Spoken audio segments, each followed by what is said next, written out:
Pagod ka na ba sa after-sales na pre-provide sa'yo? Dito ka na sa Trusted at Certified. Hi CGP fam! So welcome back again.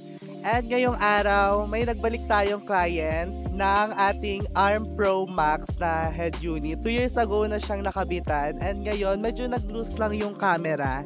And nasolusyonan na agad natin siya within this day na rin at napakabilis lang ng response ng aming team. So halina't kamustahin natin si Sir ngayon.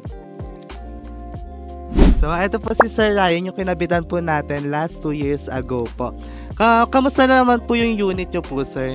Very satisfying to kasi unang-una, top of the line yung kinuha ko, yung 65,000, which is meron voice command. Hindi ko na siya kailangan pindutin doon sa unit natin. Sasabihin ko lang na volume up or volume down o kaya answer call at saka bubuksan ko lang yung yung navigation ko, open navigation. Nag-on na kagad siya, nagpupunta na siya sa navigation. Very satisfied kasi sa driving, pagka masikip yung kalsada, kitang-kita, maliit na detalye. Naging problema ko nga, kaya ko pala pinakabit ko, yung kapitbahay ko, nagpa-park sa tapat ng gate ko.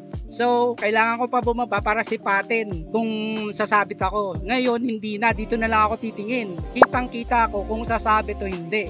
Alright, which is very helpful talaga sa akin yung 360 camera. Wireless Android Auto at saka iOS na rin siya. So no problem there. Hindi ko na kailangan yung phone ko. I-stocking ko na yung phone ko dito sa compartment ko. Tapos patugtugin ko na lang. Siya na bahala. Alright sir, thank you so much for your wonderful feedback po. And syempre nasolusyon na naman po agad, di ba po? Yung yes. head unit Napakabilis ng service nila at highly recommended to. Thumbs up talaga ako dito. Wala akong masabi. Alright po, thank you so much sir. Have a nice day po. Thank you rin.